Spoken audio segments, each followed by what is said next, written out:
Hello, everybody, and welcome to Got Your Back's live stream edition, brought to you by Liberty Smart Security. You know, if you want to protect your house, your family, your belongings, Liberty is the choice to get the job done. They use the latest technology, but they do so with ease, and they make things really simple. Alarm systems for your home, your business that are intuitive, and they are thorough. They're extremely easy to use. On top of great products, they're also the #1 reviewed and referred company in Canada. This is a national company, but it's headquartered here in Edmonton, founded by huge hockey fans. I've trusted Liberty Security for the last 6 years to protect my family, and it absolutely provides great peace of mind. I love the live monitoring, and as you can see, if you give them a call at 1-866-926-7233 and mention the promo code Oilers97, you will get 4 free months of monitoring, and that has great value. It's one thing to have a security system. It's another thing to know that you've got a bit of an angel on your shoulder, someone that has your back. We've used the live monitoring before. And if you ever have to use it, you're real glad that you have it. That is Liberty Smart Security. So today on the program, the Oilers getting set to take on Sidney Crosby and the Pittsburgh Penguins. The Oilers trying to lock down that playoff home ice advantage. You know, they missed an opportunity the other day against the Columbus Blue Jackets. And, very unlike that team to drop a lead the way that they did. But the one thing this group has been pretty good at, I would say, is being able to bounce back and play strong. So joining us today on the live stream, we head out to Pittsburgh. On the trail with the Edmonton Oilers is the Athletics' Daniel Nugent-Bowman. Daniel, I'm hoping when you start talking, I will be able to hear you and that everybody else will be able to hear you because, again, I'm running the board here on the live stream and there's no guarantees. So I'm crossing my fingers. Please talk to me. God, you put the pressure on me. Now I have to have something interesting to say. No, we got you, buddy. It doesn't matter. From this point forward, it doesn't matter what you say because we can hear you. And that in itself is a major, major victory. Thanks for taking some time to join the live stream here, buddy. What's it like, getting from one location to another as a member of the media? Because people might not know this. You're not on the charter. You don't have the comfortable seats and the nice meals, and it's a bit of a scramble for the media to get place to place. Yeah, actually Sunday, I guess it was a little bit different because there was an afternoon game in Columbus. So, and Pittsburgh and Columbus, for those who don't know, it's just a 3-hour drive. So a couple of the writers and I, Mark Spector, Jim Matheson and I, we rented a car and drove, which was a lot nicer than having to get to another airport and wait around and, all that stuff. So, as you could probably attest to, Ryan, you've been on enough planes in your life that anytime you can avoid an airport when you're not going on a charter is a victory. So, how are you finding travel right now? I know a lot of people are getting on their horse again and they're getting out there and traveling. It was a while for me. The last couple of trips I was a little tentative, but it feels like it's starting to smooth out a little bit as far as flights and in and out of airports and stuff like that. Yeah, I went to two different road trips at the beginning of the year in the United States, and it was a little more stressful because of the whole testing requirements and stuff. You still have to test to go to the United States. It's just a rapid test, so that's not as bad, and then you don't have to test coming back. So that helps a little bit. It's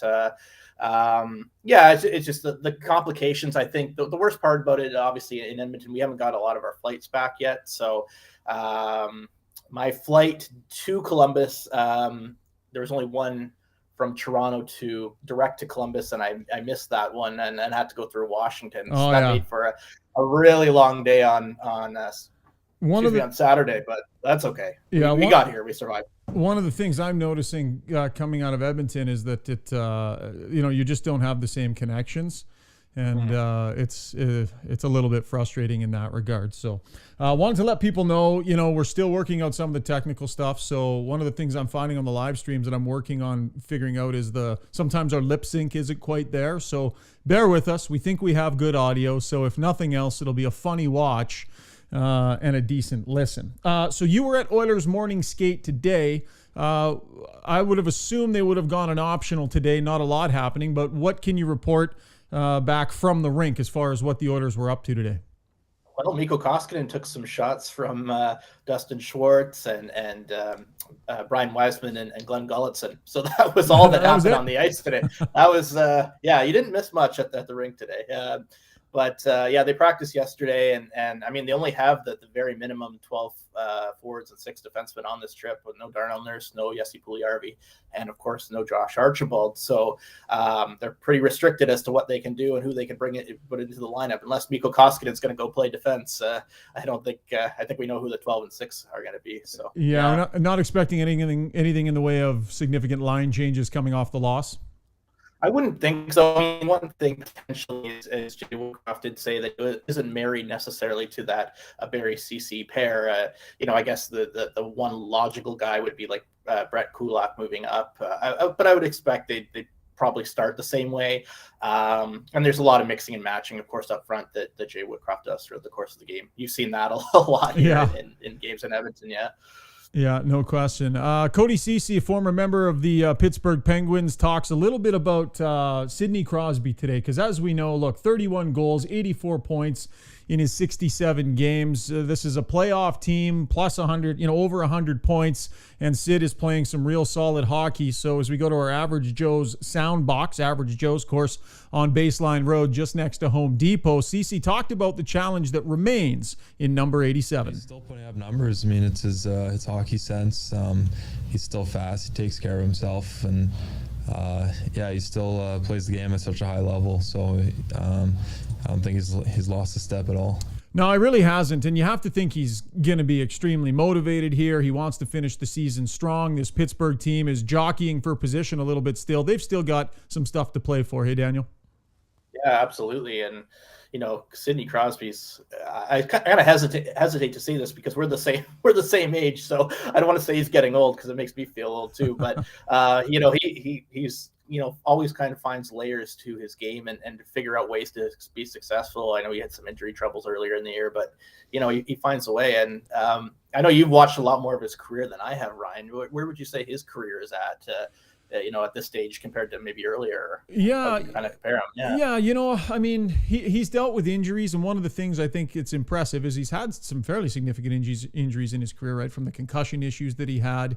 But the one thing that has never waned with Crosby is the work ethic and the tenacity and that energy that he brings. So even if his skating comes and goes a little bit based on injuries, there's a real effectiveness and a drive that's at the core of his game.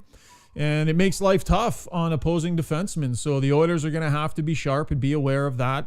Crosby just creates problems. You've got no Darnell Nurse. And, Woodcroft said today they're taking it day by day. Jason Gregor reported yesterday that unlikely to play any games for the rest of this season and maybe not available until the playoffs if he's going to be available. What do you think they'll do with those pairings? And I think they'll just sort of spread the minutes around like they did last time and do the best they can. They leaned pretty heavily on Tyson Barrie, though he got lots of power play time. Yeah, I think the power play times where that really jutted out. But I think without Darnell Nurse, it's more of a defense by committee, right? Because he basically had every defenseman, I believe, killing penalties against Columbus. Chris Russell moves up to the quote unquote top pair, but that it's not really much of the same as much of a top pair without Darnell Nurse. So they're kind of having to do it a little bit more by committee. And as we talked about it the last time we spoke, Ryan, I like Chris Russell as your working into that bottom pair, doing some of those little things. But when he goes from 12 minutes to 17 and asked to take on a lot more of the tougher matchups as he did against Columbus, like most of his 5-on-5 ice time is against Columbus's top line, that makes life a lot tougher for him and for the Edmonton Oilers. So it really changes the complexion when Nurse is playing, don't you think? I mean, completely, I agree. Like he just touches all facets of the game, and it's going to be a massive hole here. I think they just need to be very aware of who's having a good game. And I think you sort of read into it a little bit. If Kulak's on it, well, you funnel him a little bit of extra minutes. If Duncan Keith is having a real strong night, or if it's the other way, I just think Dave Manson, they just need to be really aware and play the guys that are going. The penalty kill suffers big time. And the penalty kill has been really good recently. I think they've only allowed one power play goal in their last 5 or 6 games or something like that. It's really picked up a fair amount. And I noticed, Daniel, you were asking Jay Woodcroft some questions today about the fact that he's using some more skilled players on there. We're seeing Connor McDavid every once in a while at the end of a penalty kill. Evander Kane has gotten a bit of a look. So as we go back to our Average Joe soundbox, here's some of your exchange today with Jay Woodcroft. think introducing them on the kill has led to some of the good numbers that you've seen over the last 6 weeks or so. What was that conversation like with Connor when you broached it with him? Like it must have been, he hasn't done it in a while. I'm gonna give you a secret. Yeah. Is that sometimes I just do it without talking about it. No, but sometimes you're on the bench, and the less you have to think about stuff, and you just go out there and do it. He's such a intelligent person that he's in every penalty kill meeting. He's paying attention. Yeah, that was a great exchange. We sort of assume that they run things by McDavid all the time. I think we overthink that element of it sometimes, Dan. I think there's a lot of times where he's just like, Connor, go. And whether it's a penalty kill or whatever the situation, he just hops over the boards. Yeah. But how do you feel about skilled players killing penalties? Did we lose Daniel? Oh, here we go, folks. This is where the challenges really kick in with the old live stream. Daniel, can you hear Ryan right now? Yeah. Halfway through your exchange there, and it just cut out. Oh, there you go. I think you're back. Yeah. Thank goodness. I've never been more happy to see you, Daniel, than I am right in this second. It's probably just hotel Wi-Fi. The Athletics got to buck up and put you in a spot that's got a little better Wi-Fi. I was just asking your thoughts. That's on full torch. Yeah, on skill players killing penalties the way Woodcroft has been using them.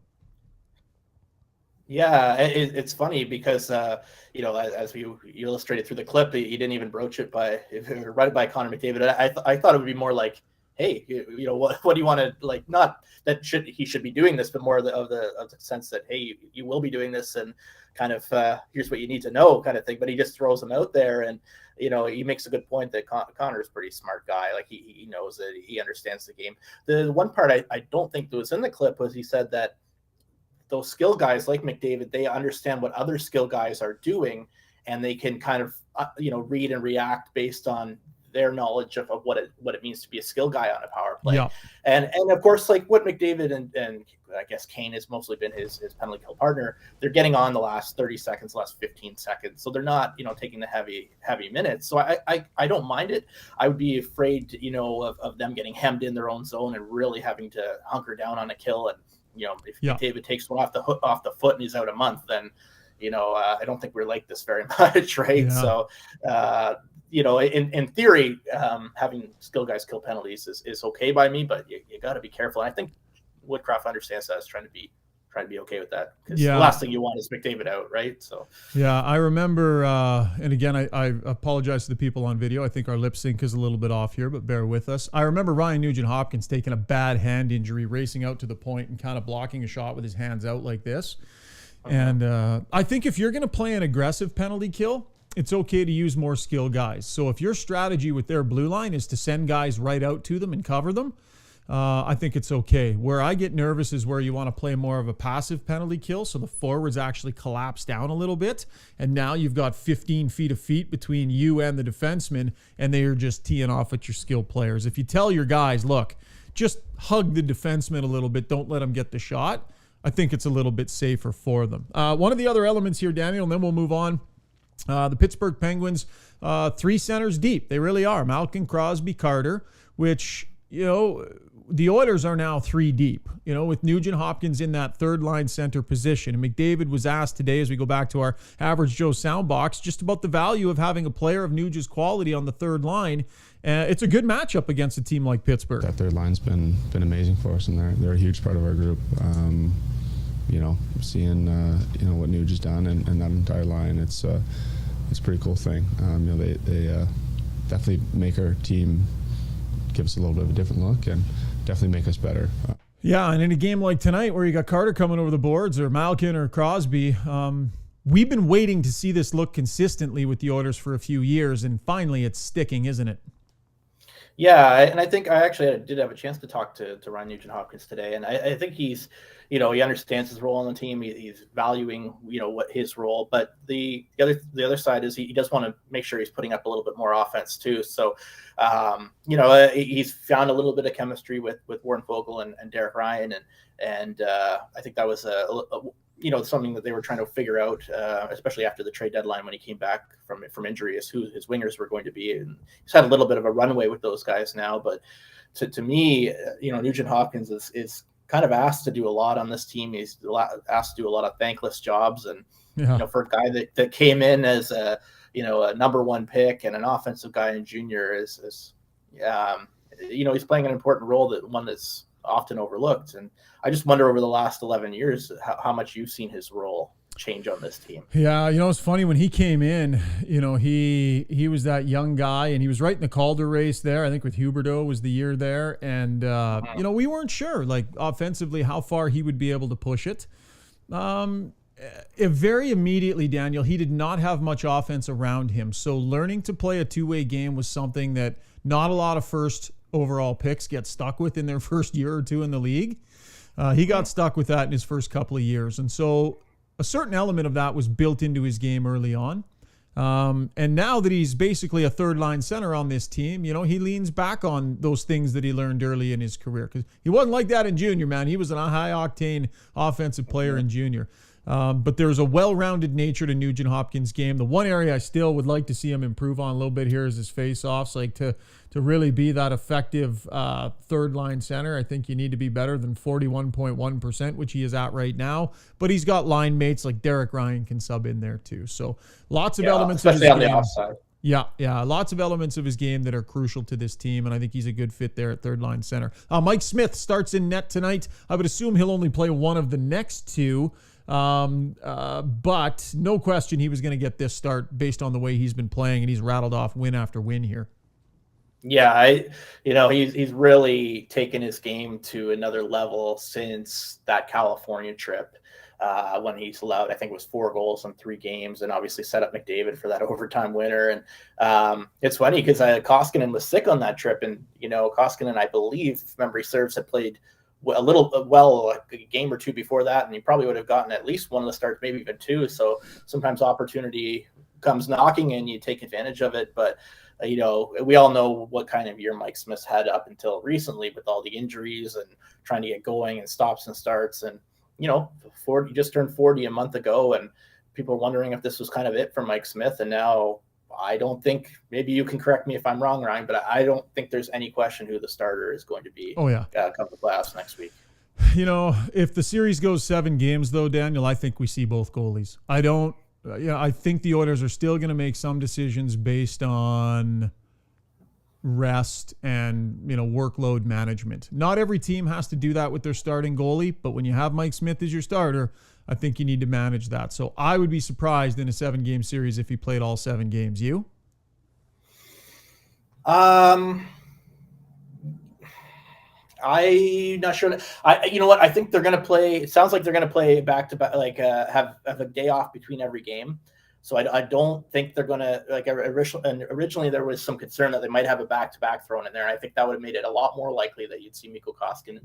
Yeah, if it goes deep, maybe. But I'm not, Mike Smith can play as well as he has, recently. I wouldn't put it as a lock. But, it's certainly not to the same degree as a lot of other teams, if I'm articulating this properly. I think there is a decent chance that Koskinen plays, but I wouldn't maybe I'm not as convinced as maybe you are. We asked people before the live stream to submit questions, so we will go to the Average Joe's mentions. This one comes to us from Cameron Appelt. Confidence in goaltending for the playoffs, and what is the ideal goaltending setup for next year? Thanks for that, Cameron. I have confidence that Mike Smith we're not going to be talking about Mike Smith having dropped a ball in game 1 or game 2. I think his game is at a high enough level right now that they can probably feel they can rely on him in the early going. It's where you got to get bouncing back and forth. So I would say a reasonably high level of confidence, and then whatever the goaltending tandem is next year, I believe Stuart Skinner needs to be part of it, don't you? Absolutely, yeah, and he's on he can't be snuck through and gone to sent to the minor leagues. He's waivers eligible next season, so you need to have him on the team. With Mike Smith, I would say there's 2 things. The Kings, I wouldn't call it an offensive juggernaut, and also their goaltending isn't tremendous either. So I don't think it's not going to be a situation like Winnipeg last season, or last year in the playoffs rather, where Mike Smith played fine. but Connor Hellebuck is that next tier above and out goaltended him. So for next year, I mean, before I would have said for sure you're finding a way to get Mike Smith off this team. You're buying him out. You're whatever, Stuart Skinner and another goaltender. Now.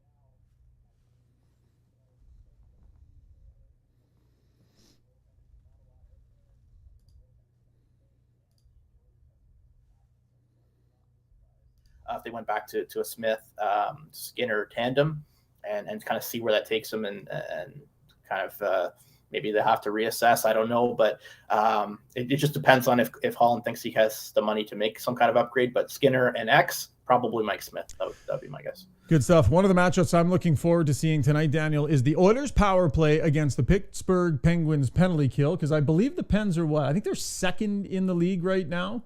The Oilers power play is sitting at 4th, so that's definitely something I'm looking forward to seeing. How about you? If I point to tonight's game, it's a real obvious one because of the two players playing in it, but should be fun watching 97 and 87. Yeah, and unfortunately, I missed the game in Edmonton because I was traveling, and that was a heck of a game, at least for Edmonton's perspective. Although that was the last game before things started to really go sideways for this club. So. Anyway, yeah, I mean, the Crosby, it's funny. Crosby and McDavid have been in the league together for, this is now, 7 years. And, kind of maybe sick of it. But the other side of the coin is they didn't play it all last year. Yeah. And they only play twice a year. So it's a bring it on, man. Exactly. I think, and it's a weird one late in the year as these teams are getting ready for the playoffs. So from Edmonton's perspective, it is a big game. Like they're trying to clinch home ice advantage.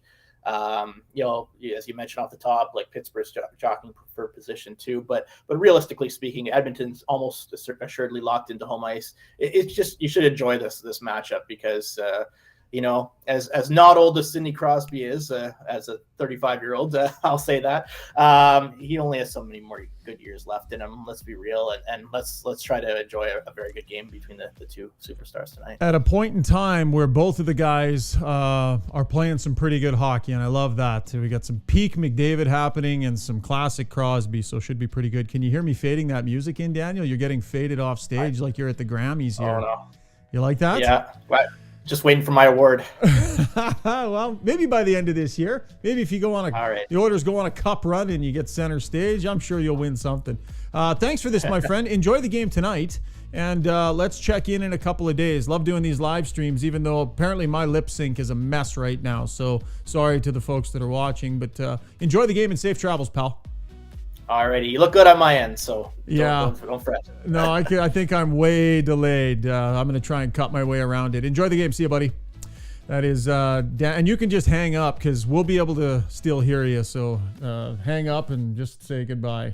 Daniel Nugent-Bowman from The Athletic on the trail with the Edmonton Oilers. So I am going to just completely take myself off camera here, just in case it's unbearable for the rest of you. And we will remind you that the live stream is brought to you by Liberty Smart Security. It's a great company and their products are fantastic. I use them to protect my family. Alarm systems for your home, your business. They're intuitive. They're easy to use. They use the latest technology and it's really cool stuff. I've got cameras. I can see if you come to my door. I can see if you're in front of my house. Oh, I can see you. I'm watching if you come near the Rashog house. It gives you notifications if anybody's in and around your property. Really nice peace of mind, especially if you're someone that has to travel a little bit here and there. Liberty Security and their products give you that peace of mind. Thanks a lot for tuning in, folks. This was fun. Enjoy the game tonight. And probably dropping a podcast, a main Got Your Back podcast here in the next day or so. Thank you for your support. Thanks for downloading and subscribing. We will talk to you soon.